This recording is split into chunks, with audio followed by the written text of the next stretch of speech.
Alrighty, what's going on everybody? Welcome back to OzSide Football, your number one football destination with an Australian twist, brought to you by Hellos Media.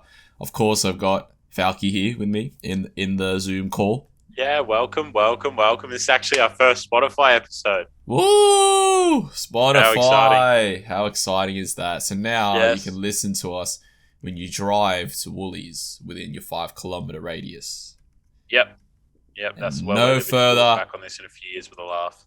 Yeah, no further than 5 kilometres. Yep. Because that would be illegal. This is the OzSide Football Podcast. We're going to do a bit of general footy discussion. Obviously, a lot of the leagues returned this weekend. So we are very excited that football's back and waking up nice and early in the morning to watch it. Obviously, the Gunners are back in fine form. Yeah, we're so... I'm not going to swear because it's on Spotify. I know a few more people are going to listen to it, but we're so far in the mud. Like, we're so far in the trenches as a club. But, yeah, look, I think like a lot of people want to criticize Arsenal, but full credit to Brentford. The team they're building, for people that don't know, Brentford, they had one of their fans take over for $750,000 back when they were in a low division. Now he's worth $300 million. Yeah, so, and their Moneyball tactic has just skyrocketed that club. There's a few players in that club that Fiorentina once owned or whatever, or, I've seen play in other leagues or come out of nowhere. And I'm telling you, like, the players that they have, that Norgard guy, he was a Fiorentina boy back in the day. And when he was at us, you couldn't see him really playing in our team. And here he is, and he's one of the best players in that Brentford side. So it's crazy to see. And I think Arsenal, man, we need to have Ben White and Gabriel at the back. Who did you have at the back on the weekend? I was like Callum Chambers at right back. Yeah, it wasn't pretty. But yeah, man, we just need stability, and we just need to get things in line. We're currently recording this on the 17th of August. There's 14 days to go. I think we're dealing with Aubameyang leaving. Either Aubameyang or Lacazette, one of them. Yeah, we need to keep one. But there was a rumour now that Barcelona are going to grab Aubameyang and give us Coutinho, which I am not opposed to. Well, you need a creative 10. And if you're priced out of an Erdogan move, then why not? Because you need a creative 32. 10. I know he's rapid as shit and everything. But he's 32. And like, he's just not firing at the moment. I love him. Don't get me wrong. I love him. But I feel like we can easily turn our luck around with a Coutinho more than we could with it on Aubameyang. That's how I see it.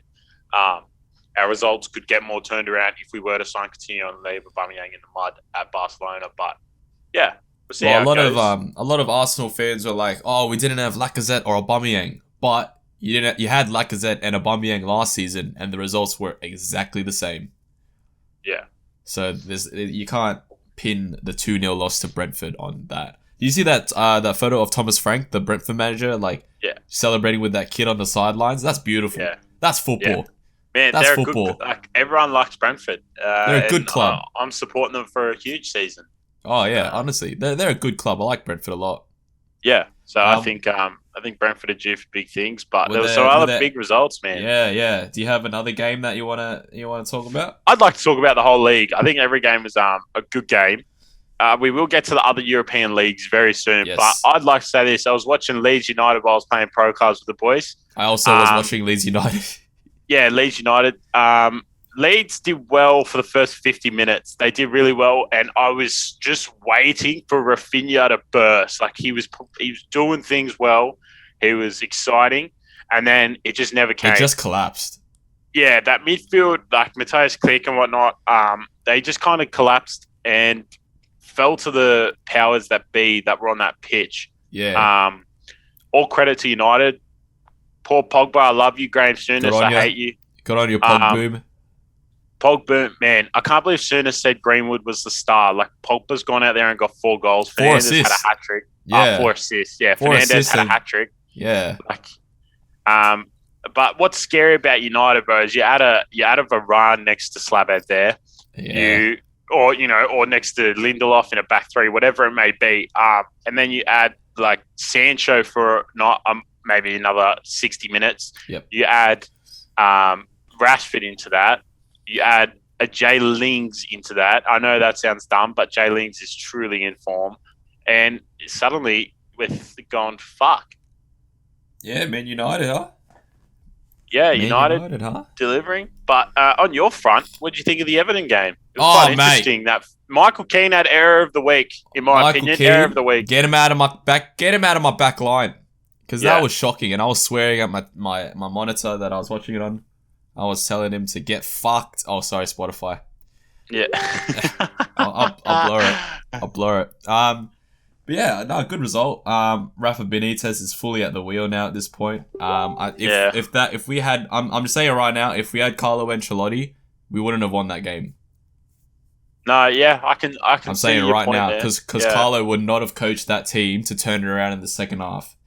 Yeah. And I will also say this. I've started an Everton-based podcast. The first episode, whenever this podcast goes up, will be live. And I talk more in detail there about the Everton result. Go check it out.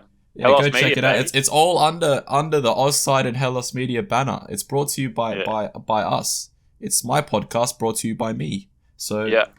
I did talk about a lot about that result, but good 3 points. Good 3 points. It was good to see a team with a plan, which we didn't have under Carlo.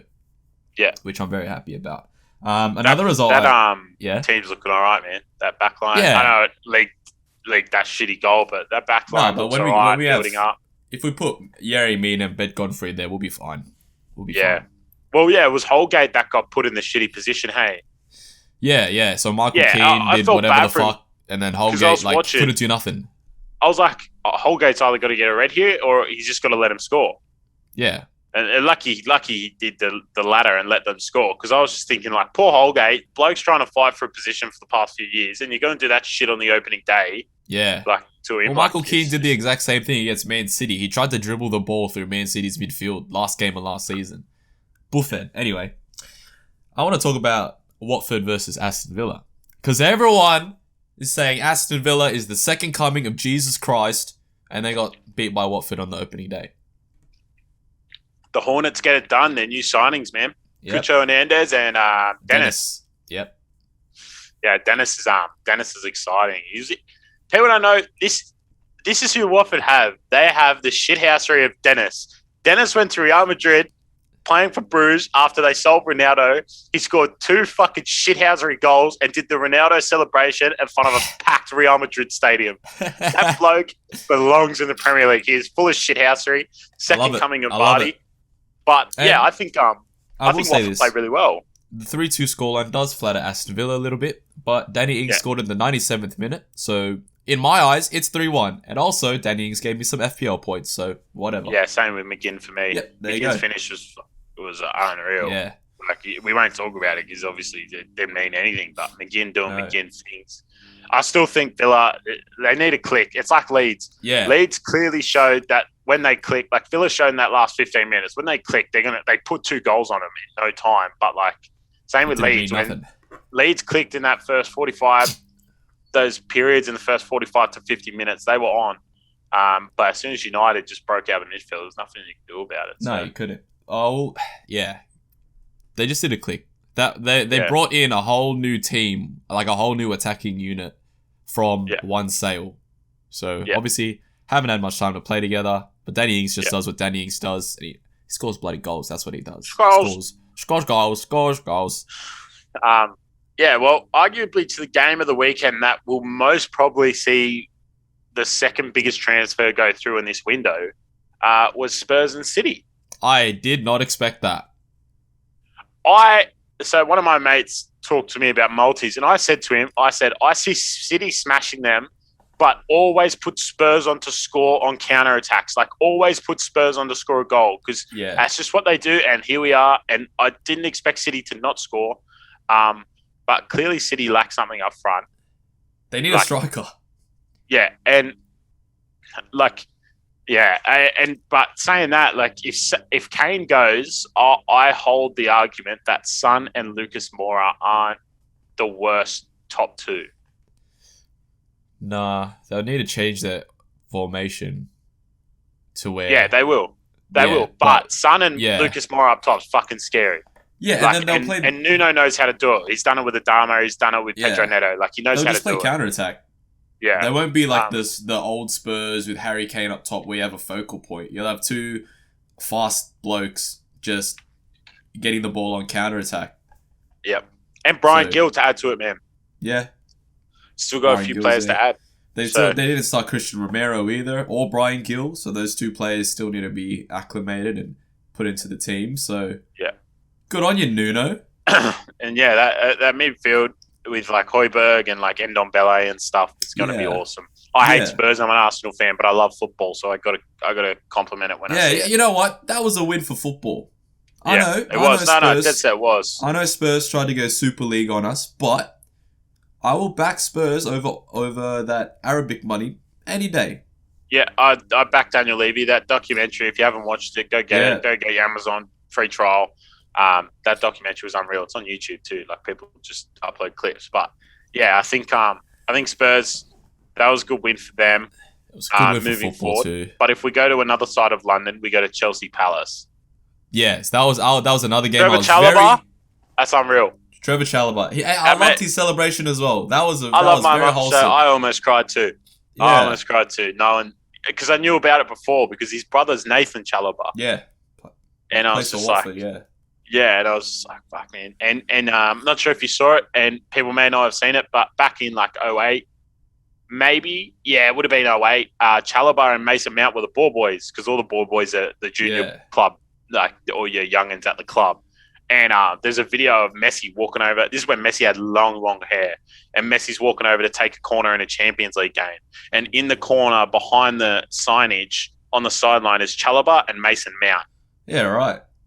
And here we are. Yeah, that's pretty sick. They'll be versing Barcelona most probably this year in the Champions League. But I said to a guy I work with Hellos this morning, I said, what scares me about Chelsea is they haven't sold anyone from that team last year, really. And they've already acclimated $98 million from selling Mark Gui. No one that was in Tomori, and there's another one. We'll forget about it for now. But Tammy Abraham's as well. I think they sold Batshuayi this morning. And Tammy Abraham's going to be sold. Yeah, to Roma, yeah. So I think, and all they've done is add. And they've kept young'uns as well. And we know, like from last year, their young'uns have got someone to prove. So I think Chelsea are really, really, really scary. Like, to me. Yeah, no. I reckon Chelsea are the closest contenders to City, in my eyes. Yeah. For sure. Man United could get there, but right now, if we're talking right now, Chelsea are the closest contenders to City for that title. But let's not overreact, Palace.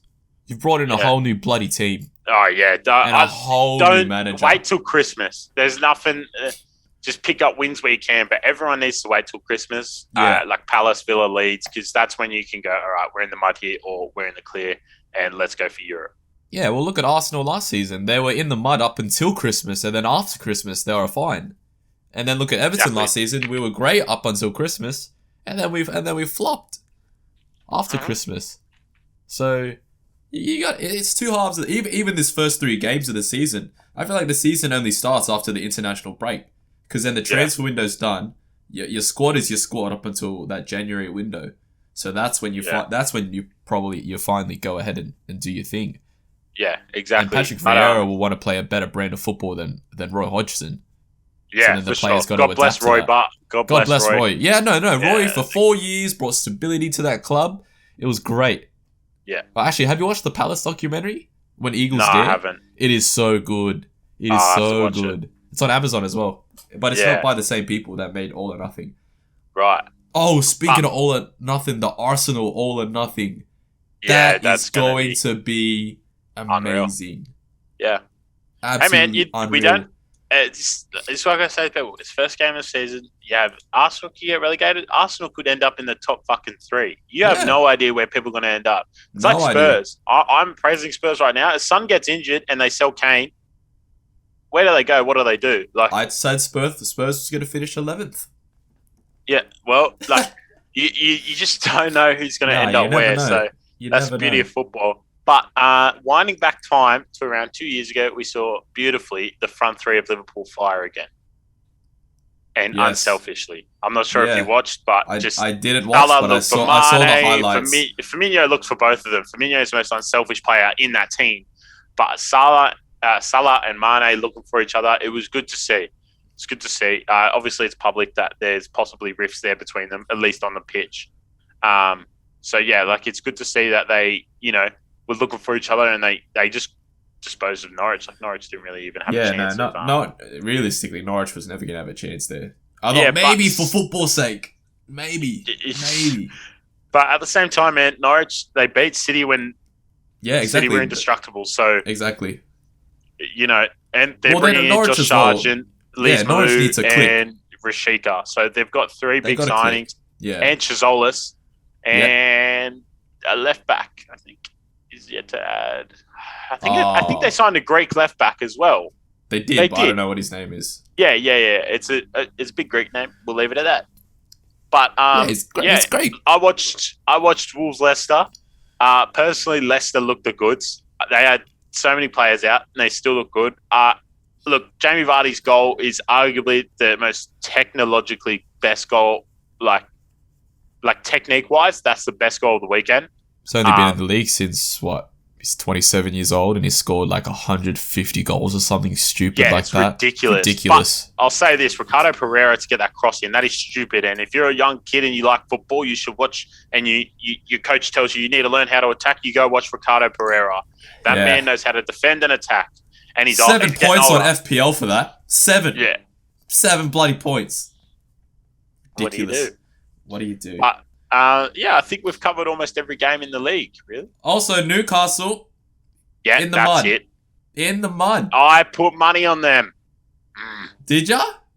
Yeah, I put money thought- on Newcastle actually, to to win be fair, or get a result. They scored. And I- They scored in the first 5 minutes, and I thought, hey, maybe Yeah. they're gonna stay up. But just West Ham, just Ben Rama is looking like a snack. Antonio Rama, is a bro. monster as well. Yeah, dude, Antonio. Bro. I remember watching him when he was a right back. How times change, eh? I remember I when he remember was using- using for the league, and he was Yeah. like, he's done a few interviews. He's just talked about like I was so shit at right back, like I can't do any drills at training that well, any stuff like that. And he goes, and then they just put me up front. It just all clicked, and here he Yeah. is. And he's like Vardy, man. Came into the league late, and he's just Yep. a goal scoring machine. Yeah, 100%. West Ham's quality just showed, and keep in Sukek mind, is proven he's a god. yeah, and West Ham's team hasn't changed. It's exactly the same team last season, and it hasn't changed. It's not broke, though. Fix it. Yeah, exactly that. Well, granted, I'll give you some Newcastle fans.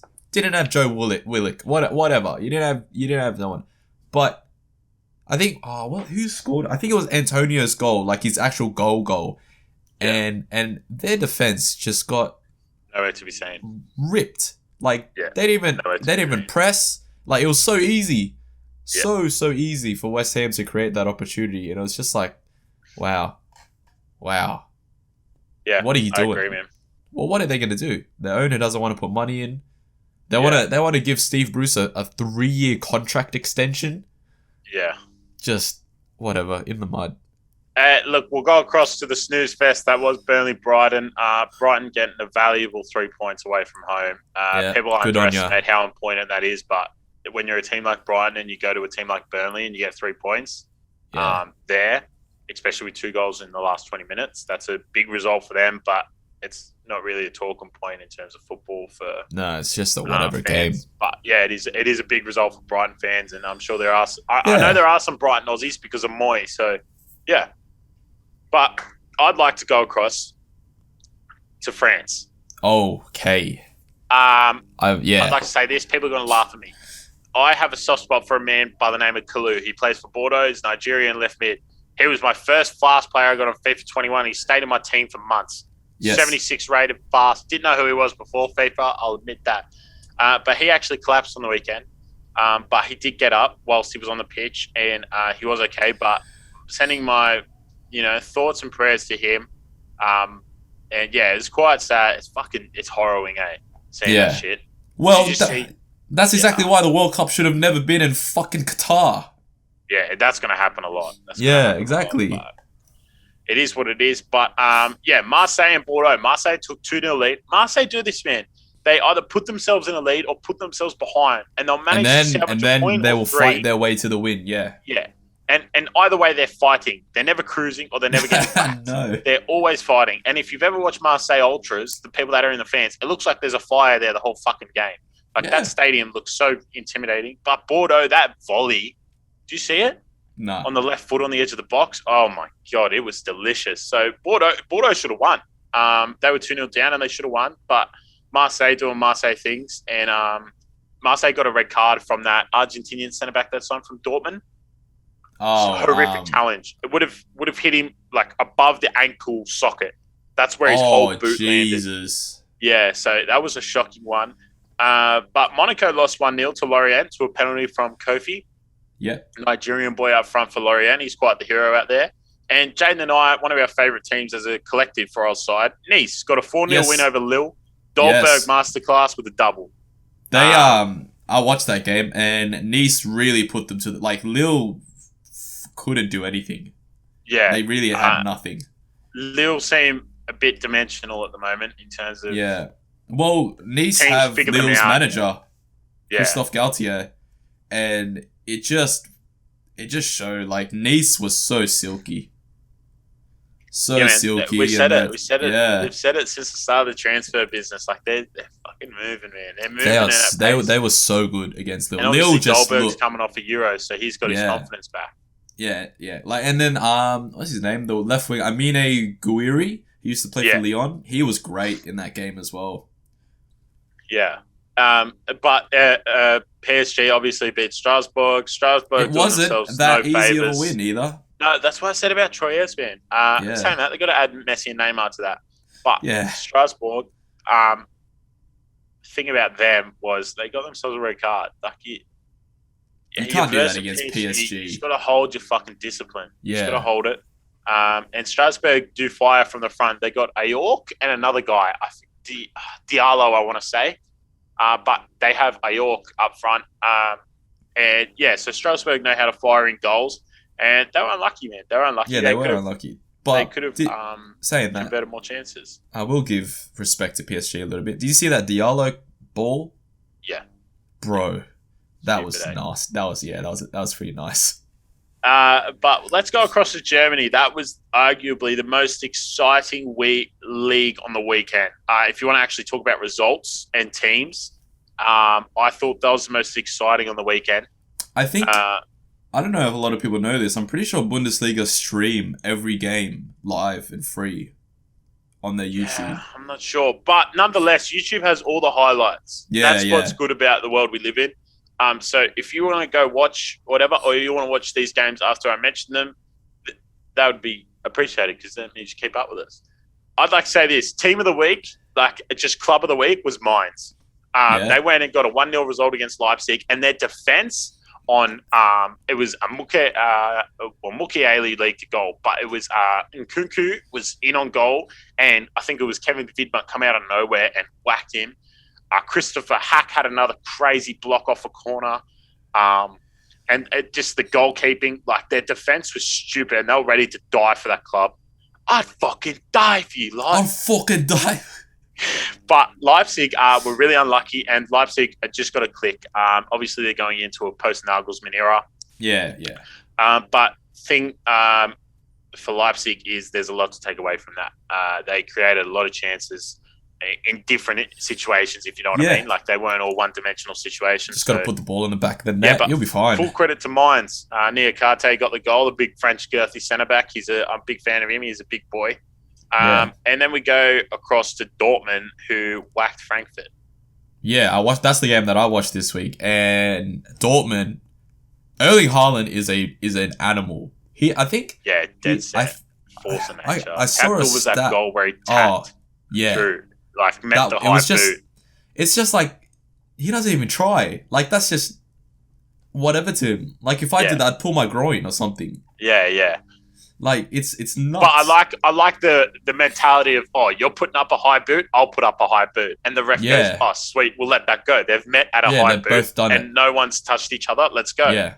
And Haaland just like that mentality of like I don't give a shit what you do. I'm going to do the exact same. I'll meet you just at that ridiculous energy. He's been. I think he's been involved. I saw a stat. Haaland has been involved in every single Bundesliga goal this season, whether it be a goal or an assist. Yeah. Every single one. He's a monster. 64 goals in 64 games or 61 games or whatever that is. Like, ridiculous. Oh, no, it's 44 games, 43 goals, and 20 assists on top of it. Yeah, there you go. Yeah, that's ridiculous. That's about it, yeah. But a club we're both very fond of, Stuttgart, obviously beat Fürth, who's a new team. They beat them 5-1 without Nico Gonzalez and without Silas, which I can't tell you the goal scorers because I personally aren't too fond of them. I need to learn a bit more about Stuttgart. But 5-1 without Silas and Nico Gonzalez, two of their stars from last year, that's promising. I know Fürth at the bottom of the table, but to put 5 past anyone in a top division is an achievement. Yeah, exactly. So I thought they were. I think Stuttgart are looking really promising again for a top push. But another team that is making a great case for a top push is Hoffenheim. I backed Hoffenheim in my predictions. They disposed of Augsburg. Yeah, I backed them. 1-0 to the 75th minute-ish, and then put 3 past in the last 15 minutes. Yeah. Thing scary about Hoffenheim is, let's say this, right? I can't believe it's funny because Leicester really don't do any bad business, but he doesn't get mentioned. Andre Kamaric was a reject from Leicester. It was not welcomed. It did not work. Not welcomed, and did not work at all. And Kramaric is a god. Dead set. I know you play. Some people just say Premier League. That Kramaric is stupid good. Stupid good at club level. Good for Croatia as well. He had a hand in a lot of the goals. And Routier is a young French striker, really puffy hair. Yeah. He's got really big hair, blonde streaks. So he had a cracker game, goal and an assist. And man, Hoffenheim just made it look like a training drill. Yeah, well, I'll say this. To put 3 goals past anyone in 15 minutes, that's a mentality thing. Yeah. Like, to keep going and to keep putting goals past someone, that's just like, we're going to just not like, we're 2-0 up, let's kick back. It's just exactly. Like, fuck this, let's go for we're just going to beat you. I completely agree. That's what I like. And clean sheet, as always. Always good. Now, one last result in Germany that did surprise me, but didn't as well, because I saw who scored for Mönchengladbach, and I was like, typical him to score when called upon. Bayern won, Gladbach won, Alisson player with the opening goal for Mönchengladbach, which I think Mönchengladbach have a lot to take away from that. Obviously, it's a big result, so to speak, but more so just opening the scoring against them and then holding them not to lose. We often see teams open up Bayern quickly. And I'll say this: back 6-1. I would have loved them to win the game for football, for football's sake, because notoriously on this channel, we hate Bayern. We just hate big clubs, people. Yeah. But we don't discriminate. But if you got oil money, we fucking hate you.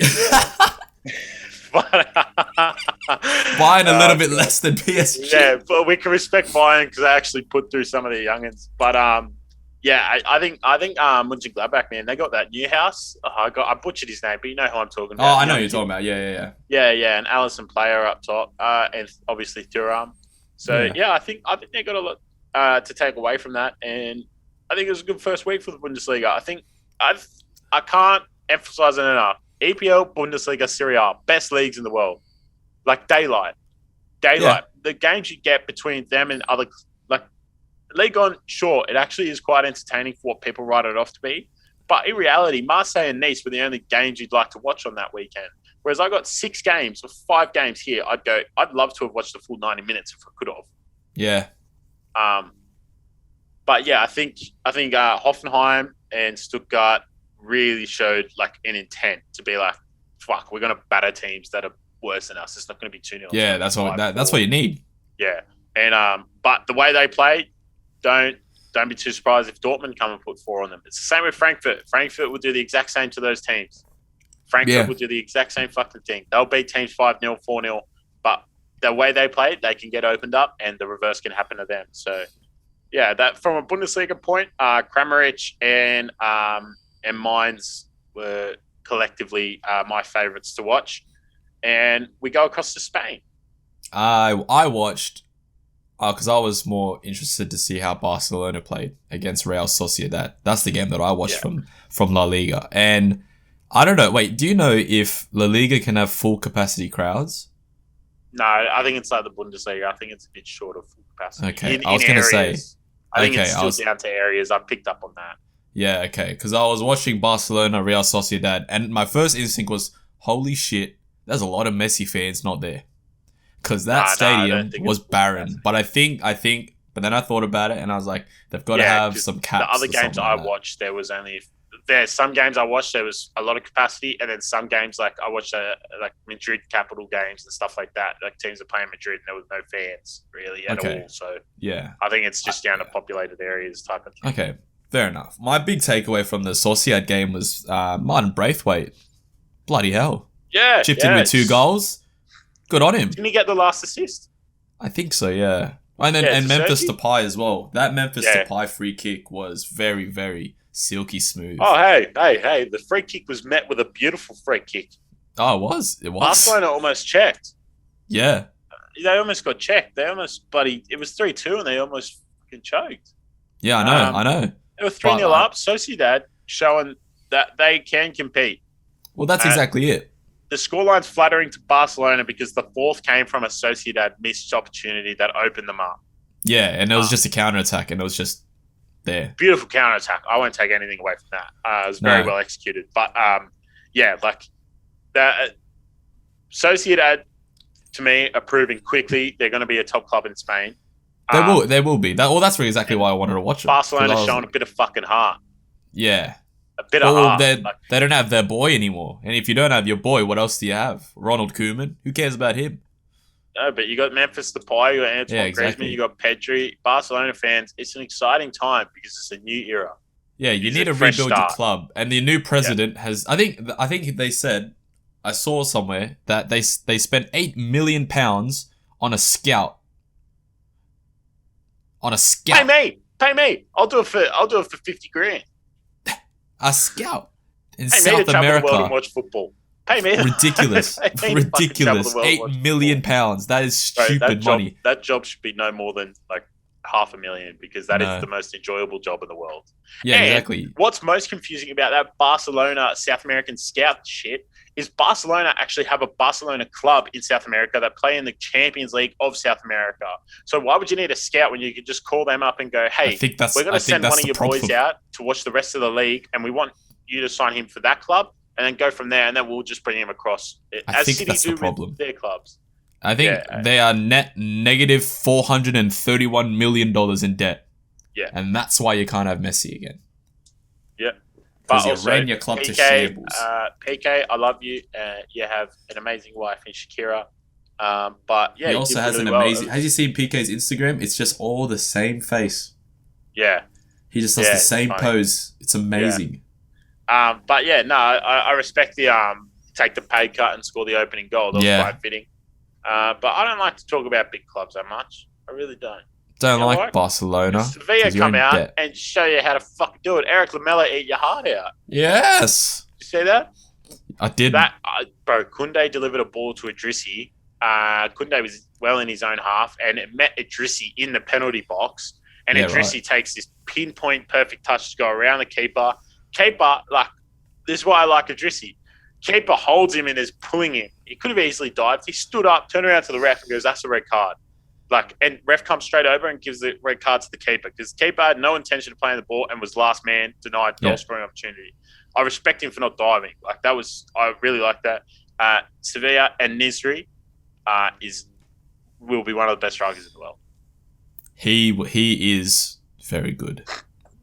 He is destined to be one of the best in the world. He is an animal. And I think Lamela had 2 goals, but one may count as an own goal. I'm not sure.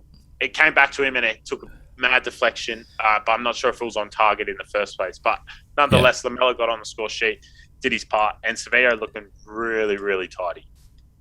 Well, all we can hope for is for Real Madrid to fall in the mud. For Barcelona to fall further into the mud. Madrid got over Alaves, but I couldn't give a fuck about that because Atletico beat Celta Vigo 2-1. Yeah, Big result. Yeah, huge. Based on the fact of a few things, Correa is a star. Who would have known? Angel Correa is a star. Me would have known. Yeah. But Angel Correa is a star. Suarez doing Suarez shit. Mario Hermoso can't keep his head. And yeah, I just like watching Atletico. They play with a bit of heart about them, don't they? Diego Simeone gives them that heart, and the whole club buys into it. I can't remember who was releasing the ball, but I think it was Saul delivered a pin-perfect ball to Correa through a sea of defenders, like backtracking. I actually couldn't believe he got it to where he got it, and Correa finished it off. And Correa's quickly proving, hey, I can play next to Suarez. I don't have to play that wide. I can play down the guts. Yeah. And so Correa's quickly becoming a wide midfielder turned into a striking force. But yeah, no, there was a Celta Vigo guy when Atletico were breaking away for their second, fouled one of the midfielders. And I respect it because the midfielder, it was actually a pretty bad challenge. And Hermoso comes over and absolutely goes the bloke. And both got red cards, but I was like, that's what I'd like to see at Arsenal. A bit of fucking heart. Oh, shit. You fouled my midfielder and he's down and he's possibly injured for a long time. But fuck this, I'll give it to you. A lot of clubs need that. Oh, man. We need it. Like, Arsenal need it more than anything. We need... I'm not saying get red cards and start fights. I'm just saying you stick up for your teammates, you show a bit of heart for your badge. Wouldn't that be Granit Xhaka? Doesn't matter if you Wouldn't Xhaka do that for you? 110%. But that's it. Name another one. Tierney? That's it. Nah. Yeah, Tierney would go to war. Oh, yeah. Bloke's angry all the time. He doesn't smile. Yeah, Scottish. Yeah. But, like when you go to Liverpool, right, with Liverpool, as soon as something happens, if it's on the right-hand side of the pitch, Andy Robertson's sprinting. Yeah. Like, people underestimate the value of this because it puts in the back of your head, hey, he's got my back. Like, no matter what happens here today, he's got my back, and I know that they're willing to fight for me in what is going to be a long game. Like, yeah. And it puts it in the rest of the teammates' back, even that who's not involved. Like, Salah and Mane are so protected by their fullbacks when it comes to, like, Trent and Andy go to war for him. They take on anyone. They don't give a fuck who you are. Centre back, winger. And I think Arsenal and other clubs really need that at the moment. And we need just a bit of, like, guts about us just to go, like take it to the throat of people. You know what I mean? Yeah, you need a hard man. You need a hard man in there. Party can be that. Party doesn't talk, but fuck man, if he just puts in some big tackles and big bumps, suddenly it'll boost the rest of the team. He does something crazy. He does something really good. A good hard tackle. That's what football. You know what? That's what I liked about the Premier League this week is they let them get physical. They didn't. Everything wasn't a foul. And it was, and Alan St. Maximin was getting thrown around like a rag doll, and the ref just said, nah, keep playing. And I loved it because they let the blokes get physical. That's what we were saying about Haaland, man. He's just a physical bloke. Football is. It doesn't need to be diving. It's fucking hard. It doesn't need to be this pussy pants, tappy bull crap. There's 22 blokes on a field. Let them touch bodies. Yeah. Just let them have a go. So yeah. Personally, wrapping up this week's football, I think the Prem got off to a great start. Life's a little better. The sun's out. The Premier League's back. Yeah, oil doesn't win all the time. No, it most probably will come into the season, but until then, we'll enjoy ourselves. That's 8 months down the track. Exactly. Let's leave it be. But I think my favourite this week was Mines. What about you? My favourite team this week, yeah, outside of Everton. Yeah. I'll say Nice. Yeah, fair. Definitely fair. Nice. That was another shout of mine. But yeah, that's all from us on a football front. We could cover transfers and whatnot and other leagues, which we will aim to do. But the Turkish, Portuguese, Dutch teams, they're all still qualifying for Champions League. So they're in a conference. Schedule. Never forget about conference. Yeah, so there's no point really covering them at the moment because they're also worked over. And speaking of worked over, Pedri needs a break. Someone give him 2 weeks off. Yazabal needs a break as well. Poor bloke. Yeah, Pedri, bro. He just both of them. A lot of those Pau Torres as well. That whole. Well, I mean, to be fair, if we were professional footballers, we'd play straight away after coming from Olympics.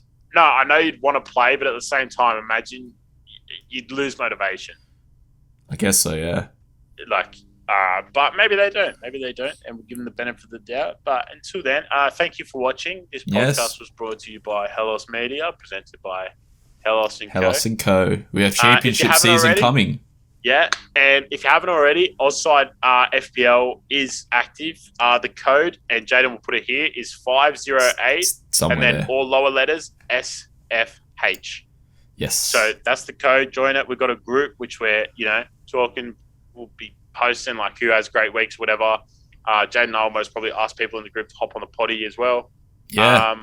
And if blokes have got filthy multis going on, then chuck them in there. We'd love to see it. We're talking filthy multis, filthy points, and how many times can you captain Bruno Fernandes? Yep. And Salah. You're a rat if you captain Fernandes and Salah. Someone did. John McGinn's my captain. Someone did. Someone captained and vice. Yeah. That's what I'm saying. Yeah. But I think that's all from us this week. If you're listening on Spotify, thank you. There will be upgrades to the setup in terms of when COVID eases, I can go to Jaden's house and have an actual mic and whatnot and a proper background. And the Fiorentina flag will be up. But yeah, thank you for watching, and we'll see you for Transfer Weekly come the end of the week. Yes, stay on side, stay not racist, and buy some Hellos. Yep. Me and Lil J, we Scotty MJ. Bashing the rock, we hitting the fade. Pull up in a whip with 21 babes. Here come the bastards, 21 days. Got you, boy, I know he's a waste. Baby, I know that you want a little taste. I know you want all the bass in your face. Brand new bag and brand new nails. Me and Lil J, we Scotty MJ. Bashing the rock, we hitting the fade. Pull up in a whip with 21 babes. Here come the bastards, 21 days.